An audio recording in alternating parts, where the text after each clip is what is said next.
G Sudhakaran 5 രൂപ കിട്ടി അത് പോക്കറ്റിനകത്ത് വെച്ചുകൊണ്ട് പോകുന്ന പോലെ സഹിച്ചൻ 5 രൂപ കിട്ടിയ പോക്കറ്റ് വെച്ചുകൊണ്ട് പോകുന്നതാണല്ലോ. അത് നാട്ടിൽ ആരെങ്കിലും പാവപ്പെട്ടവർ കൊടുക്കുന്നതിനെ എൻ്റെ എല്ലാ വരുമാനവും ആസ്തിയും ഞാൻ ജി സുധാകരനെ വെല്ലുവിളിക്കാം. ഞാൻ പ്രസിദ്ധീകരിച്ചിട്ടുണ്ട്. അതിൽ കൂടുതൽ എന്തെങ്കിലും ഉണ്ടെന്ന് ആർക്കും വേണ്ടി അന്വേഷിക്കാം. ഈ രാഷ്ട്രീയ രംഗത്ത് നമ്മൾ കാത്തു സൂക്ഷിക്കേണ്ട ഒരു കാര്യം നമ്മുടെ വ്യക്തിത്വമാണ്. ഒരാൾ എവിടെ വരെ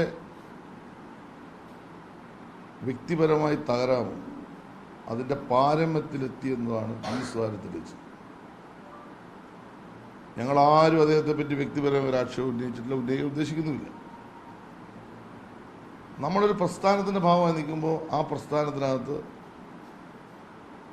നമ്മൾ അതിൻ്റെ ചോറുണ്ട്, അതിൻ്റെ ശ്വാസം ഉൾക്കൊണ്ട് അതിനെ ജീവത്തായി കണ്ടാണല്ലോ നമ്മൾ പ്രസ്ഥാനം നിൽക്കുന്നത്.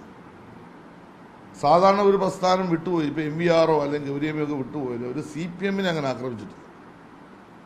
ഈ പ്രമുഖ നേതാക്കന്മാരൊക്കെ പാർട്ടി വിട്ടുപോയില്ല. അവരുടെ ഉള്ളിലൊരു കമ്മ്യൂണിസം ഉണ്ട്, അവരുടെ ഉള്ളിലൊരു പാർട്ടി കൂറുണ്ട്. കാരണം എത്രയും കാലം ആ പാർട്ടിയുടെ ഭാഗമായി നിന്നാണല്ലോ. ഇപ്പോൾ ആരെങ്കിലും നാളെ ഒരു പാർട്ടി വിട്ടുപോയാലും എൻ്റെ പാർട്ടി ഞാൻ ഇത്ര കാലം നിന്ന് ഇതുകൊണ്ട് ജീവിച്ചാണത്. 35 വർഷം MLA ജീവിച്ചാലേ, അല്ലെ MLA മത്സരിച്ച് 20 വർഷം ജീവിച്ചാലേ, അല്ലെങ്കിൽ അതിൻ്റെ വരുമാനം ഇപ്പോഴും മേടിക്കുന്ന ആളല്ലേ. ഈ സ്വാധീനം തേങ്ങായിട്ടല്ലല്ലോ ഈ വരുമാനം എല്ലാം കിട്ടിയത്, കമ്മ്യൂണിസ്റ്റ് പാർട്ടിയിൽ നിന്ന് കൊടുത്ത ആനുകൂല്യങ്ങളുടെ ഭാഗമാണല്ലോ. അപ്പോൾ എത്ര ഒരു വ്യക്തിയാണ്, എത്ര കടുകട്ടിയുള്ള ഒരു കമ്മ്യൂണിസ്റ്റ് വിരുദ്ധരാണെങ്കിലും പാർട്ടിയിൽ നിന്ന് പോയി കഴിയുമ്പോൾ ആ കമ്മ്യൂണിസ്റ്റ് വിരുദ്ധം ഉണ്ടെങ്കിലും പാർട്ടിയെ ഒരു തെരഞ്ഞെടുപ്പ് പോലെ ശത്രുക്കളുമായി ഏറ്റുമുട്ടുന്നത് ചതിക്കുന്നില്ല. ഒന്ന് ജി സുധാകരൻ പാർട്ടിയെ ചതിച്ചു എന്ന് ഞാൻ ആദ്യം പറഞ്ഞ കാര്യം, ചതിച്ചു. ഇതിപ്പോൾ ഉണ്ടാക്കിയ എഗ്രിമെൻ്റ് അല്ല, 1.5 വർഷം മുമ്പ് KC വേണുഗോപാലുമായിട്ട് ഉണ്ടാക്കിയ എഗ്രിമെൻ്റ്.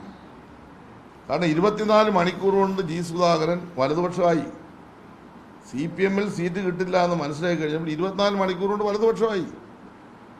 എങ്ങനെയാണ് വലതുപക്ഷം 24 മണിക്കൂർ കൊണ്ട് വലതുപക്ഷം സീറ്റ് കിട്ടുന്നത്? അപ്പോൾ ഞങ്ങളൊക്കെ നാളെ പറഞ്ഞെങ്ങനെ സീറ്റ് കിട്ടും? ഇത് കേരളത്തിൽ ആദ്യത്തെ ഒരു കാര്യമാണ്. 24 മണിക്കൂർ മറ്റേ ഒരു പാർട്ടിയിൽ നിന്ന് രാജിവെച്ച് കുറേ സമയം കുറേ നാള് ആ പാർട്ടിയിൽ നിന്ന് രാജിവെച്ച് അപ്പുറത്തൊക്കെ ചേക്കേറാൻ വേണ്ടിയൊക്കെ ശ്രമിച്ച് ഒരു ധാരണയൊക്കെ അവരുമായിട്ടൊക്കെ രഹസ്യമായിട്ടൊക്കെ ഉണ്ടാക്കിയല്ലേ 24 മണിക്കൂറിന് അംഗീകാരം കിട്ടുന്നത്. ഇത് ജി സുധാകരൻ CPM മെമ്പർഷിപ്പ് പുതുക്കുന്നില്ല. 24 മണിക്കൂർ കഴിയുമ്പോൾ AICC സുധാകരനെ പിന്തുണയ്ക്കും. അപ്പോൾ ആരാണ് AICC? AICC എന്ന് പറഞ്ഞാൽ അതിൻ്റെ സെക്രട്ടറി വേണുഗോപാലിന് പാർലമെന്റ് ഇലക്ഷന് കൊടുത്ത സപ്പോർട്ടാണ്. ആരിഫിനെ തോൽപ്പിക്കാൻ വേണ്ടി ഈ മനുഷ്യൻ അന്ന് കൊടുത്ത സപ്പോർട്ടിൻ്റെ ഭാഗമായിരിക്കാം. ഞാൻ ആയിരിക്കാതെ പറയുന്നുള്ളൂ, കാരണം ഞാനിപ്പോഴും വിശ്വസിക്കുന്നില്ല. അതിൻ്റെ പറ്റിയ പാരിതോഷികമാണ് ഈ പിന്തുണ എന്നതാണ് ഞാൻ വിശ്വസിക്കുന്നത്. കാരണം 24 മണിക്കൂർ കൊണ്ട് പിന്തുണ കിട്ടി. ഇനി ആ പിന്തുണ കിട്ടിക്കഴിഞ്ഞാൽ അദ്ദേഹത്തിൻ്റെ കാര്യങ്ങൾ പറഞ്ഞാൽ പോലെ അദ്ദേഹം രാഷ്ട്രീയമായി ഞാൻ എടുത്ത നിലപാട് ഇന്നതാണ്, CPMൻ്റെ നിലപാട് തെറ്റാണ്, എനിക്ക് ഇങ്ങനെ നിലപാട് സ്വീകരിക്കാൻ കാരണം ഇന്നതൊക്കെയാണെന്ന് അദ്ദേഹത്തിന് പറയാം. പക്ഷേ പറഞ്ഞത് മുഴുവൻ വ്യക്തിഹത്യയാണ്. എന്നെപ്പറ്റി അദ്ദേഹം പറഞ്ഞു മാഫിയ, പിന്നെ ചെറിയ മുതലാളിയാണ്, പിന്നെ വേറെ എന്തൊക്കെ പറഞ്ഞു. ഞാൻ ചോദിക്കുന്നത്, ഈ ചെങ്ങന്നൂർ മണ്ഡലത്തിൽ എന്നെപ്പറ്റി ആരെങ്കിലും അങ്ങനെ പറയും? ഈ കേരളത്തിൽ എന്നെ അറിയാവുന്ന ഒരാളും പറയും? ജി സുധാകരൻ 5 രൂപ കിട്ടി അത് പോക്കറ്റിനകത്ത് വെച്ചുകൊണ്ട് പോകുന്ന പോലെ സഹിച്ചൻ 5 രൂപ കിട്ടിയ പോക്കറ്റ് വെച്ചുകൊണ്ട് പോകുന്നതാണല്ലോ.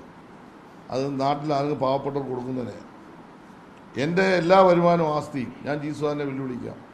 ഞാൻ പ്രസിദ്ധീകരിച്ചിട്ടുണ്ട്. അതിൽ കൂടുതൽ എന്തെങ്കിലും ഉണ്ടെന്ന് ആർക്കും വേണ്ടി അന്വേഷിക്കാം. ഏതെങ്കിലും ഒരു മാഫിയയുടെ ഒരു ചായ ഞാൻ മേടിച്ച് കുടിച്ചെന്ന് സുധാകരനെ തെളിയിക്കാമെങ്കിൽ ഞാൻ എൻ്റെ പൊതുപ്രവർത്തനം അവസാനിപ്പിക്കും. ഇതൊന്നും അന്ന് ഞാൻ മറുപടി പറഞ്ഞ് എൻ്റെ പാർട്ടിക്ക് ദോഷം വരുമെന്നുള്ളതുകൊണ്ടാണ്. കാരണം എന്തെങ്കിലും കയറി പറഞ്ഞേച്ച് പിന്നെ നമ്മൾ നിമിത്തമാണ് തെരഞ്ഞെടുപ്പിൽ ദോഷമുണ്ടായത്. ഈ ചെങ്ങന്നൂർ മണ്ഡലത്തിൽ ഏതെങ്കിലും ഒരു എൻ്റെ ശത്രുക്കൾ പറയത്തില്ലല്ലോ, കാരണം എന്നെപ്പറ്റി അറിയാം. കാരണം ഞാനൊരു സാധാരണ ഇടത്തരം കുടുംബത്തിൽ ജനിച്ചു, ഞാൻ പൊതുപ്രവർത്തനം വന്നു. ഞാൻ എൻ്റെ വരുമാനത്തിൻ്റെ സിംഹഭാവവും പൊതുജീവിതത്തിൻ്റെ ഭാഗം മറ്റുള്ളവർക്ക് കൊടുക്കുന്നതാണ്. ഇനി ഉള്ള സ്വത്തുക്കളും ഞാൻ എഴുതി വെച്ച് കൊടുത്തിരിക്കുക. ജി സുധാകരൻ എഴുതി വെക്കട്ടെ. ഞാൻ ഈ മാഫിയ വഴി ഉണ്ടാക്കിയ സ്വത്തെല്ലാം ഞാൻ കൊടുക്കാൻ പോലെ. ജി സുധാകരൻ മാഫിയ വഴിയല്ലല്ലോ പൈസ ഉണ്ടാക്കി. എന്നാണല്ലോ അദ്ദേഹം പറയുന്നത്. അദ്ദേഹത്തിൻ്റെ സ്വത്തുക്കളിൽ ഒരു 10 രൂപ കൊടുക്കാൻ പറ ആർക്കെങ്കിലും ഉണ്ടാക്കി. ഇതേ ഞാൻ കമ്മ്യൂണിസ്റ്റ് പാർട്ടി കൊണ്ട് ഇത്ര ഉണ്ടാക്കി, ഇതെല്ലാം കൊടുക്കുക. സജീച്ചത് ഞാൻ എഴുതി വെച്ചിട്ടുണ്ട്, കൊടുക്കാമോ? അപ്പോൾ അങ്ങനെയുള്ള എന്നെപ്പറ്റി അദ്ദേഹം പറഞ്ഞാൽ ആരെങ്കിലും വിശ്വസിക്കുമോ? അദ്ദേഹം പറഞ്ഞതുകൊണ്ട് തന്നെ എനിക്കൊരു കാര്യം ഉറപ്പായി. അമ്പലപ്പുഴയിൽ ഒരു 10,000-3000 വോട്ട് എൻ്റെ കെയർ ഓഫിൽ എന്നെ ആക്ഷേപിച്ചതിൻ്റെ ഭാഗമായിട്ട് ഉറപ്പാണ്. കാരണം എന്നെപ്പറ്റി അമ്പലപ്പുഴക്കാർക്കൊക്കെ അറിയാം. 2 ഞങ്ങളുടെ പാർട്ടി കേന്ദ്ര കമ്മിറ്റി മെമ്പർ സുജാത, നിങ്ങൾ മനസ്സിലാക്കുക, ഒരു സ്ത്രീയെ പറ്റി പറയാവുന്ന ഭാഷയാണ് പറഞ്ഞത്. ജീസുവാനൊക്കെ മറുപടി പറയാൻ ഞങ്ങൾക്ക് അറിയാൻ വേണ്ടിയിട്ടാണ്. നിങ്ങൾ പിന്നെ മറ്റേ നമ്മുടെ തലമുടി ചൂടിയ പൂവിനെ പറ്റി, മുല്ലപ്പൂവിൻ്റെ കൂടെ തുളസിപ്പൂ ഉണ്ടല്ലോ, മുല്ലപ്പൂവും തുളസിപ്പൂവൊക്കെ പറയുമ്പോൾ എല്ലാവർക്കും മനസ്സിലാകുമല്ലോ അതിനകത്ത് അന്തർലീനമായ കാര്യം. അതൊക്കെ ഞാനിപ്പോൾ വിശദീകരിക്കണോ? ഒരു സ്ത്രീയെ പറ്റി പറയാം, എത്ര ക്യാരക്ടർ മികച്ച ഒരു സ്ത്രീ. അവരെ സ്വഭാവതീയല്ലേ, സ്ത്രീത്വത്തെ അവമാനിക്കുകയല്ലേ ജീസുകാരൻ ചെയ്ത്? ആരെങ്കിലും ചെയ്യുമോ? അത് കഴിഞ്ഞ് 2 MLA-മാരെ പറ്റി പറഞ്ഞു കോടീശ്വരന്മാരായത്. ഞാനിപ്പോൾ പറയാം, ആരൊക്കെ ഈ കോടീശ്വരന്മാർ? ഒന്ന് ആലപ്പുഴ ജില്ലയിൽ അമ്പലപ്പുഴ എച്ച് അയാൾക്ക് എന്താ, അയാൾ ലോൺ എടുത്താൽ വീട് വെച്ചിരിക്കുന്നു. എന്താ അയാൾക്ക് വരുമാനം? അയാൾക്ക് എന്തിനാ അഡീഷണൽ പണം? അയാളുടെ ഇലക്ഷൻ കമ്മീഷൻ കൊടുത്ത കണക്കുണ്ട്. ജീസുകാരൻ്റെ സ്വത്തിൻ്റെ 10-1 അയാൾക്ക്, അല്ലെ 25-1. എന്താണ് അമ്പലപ്പുഴ MLA-യുടെ കോടീശ്വരത്വം? കൃത്യമായി അയാൾ കണക്ക് കൊടുത്തുള്ള അന്വേഷിക്കാമല്ലോ.